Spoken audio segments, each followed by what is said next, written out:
और anchor person Jameel Farooqui ने वहां पर मौजूद लोगों से बात की है, अरकान पार्लियामेंट से बात की है। पार्लियामेंट लॉजेस के अंदर जब ये सारा मामला हो रहा था, क्या गुफ्तगू हुई, आइए बराह रास्त देखेंगे।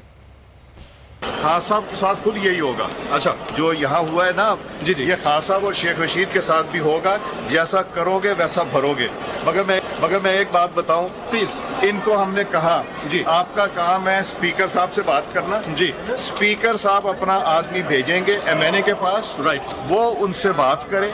बात करने के बाद अगर कोई गलत आदमी है तो वो जरूर आपको देंगे, राइट। मगर ये पहली दफा तारीख में हुआ है कि एक रेड की गई है, और रेड की गई है लॉजेस के अंदर आके। डीआईजी इस्लामाबाद ने एक्शन ऑर्डर किया, जिसमें पुलिस ने आके दरवाजे तोड़े। हाँ जी, साद रफीक साहब के पैर पे दरवाजा लगा है जी, वो जख्मी हुए, नाखून जख्मी हो गया, और वो सबके सामने हुआ है। और ये ऐसा कभी पाकिस्तान की तारीख में नहीं हुआ। ये तहरीक अदम एतमाद से तवज्जो हटाने की कोशिश है। ये तवज्जो नहीं, ये बौखलाहट है। बौखलाहट है, घबराए हुए इमरान खान की उसकी बौखलाहट है। ख्वाजा साहब एक मिनट आपसे चाहिए होगा। ख्वाजा साहब ये फरमाइएगा, We are in middle of crisis। जो भी हमसे बन रहा है हम कर रहे हैं, हम नहीं जाने देंगे इनको। ये इमरान खान साहब के हुक्म पे आप देख रहे हैं, अपने कैमरे में भी दिखा सकते हैं कि जो पुलिस की नफरी यहाँ मौजूद है। और ये पाकिस्तान की तारीख में हुआ है कि पार्लियामेंट लॉजेस जहाँ मेंबरान रहते हैं और मेंबरान के साथ सिक्योरिटी गार्ड्स होते हैं, इनका पूरी रिहाइश होती है नीचे,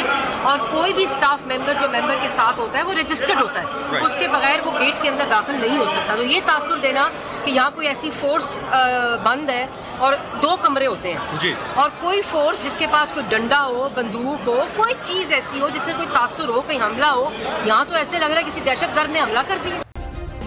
सब्सक्राइब करें और बेल दबाएं ताकि कोई खबर रह न जाए।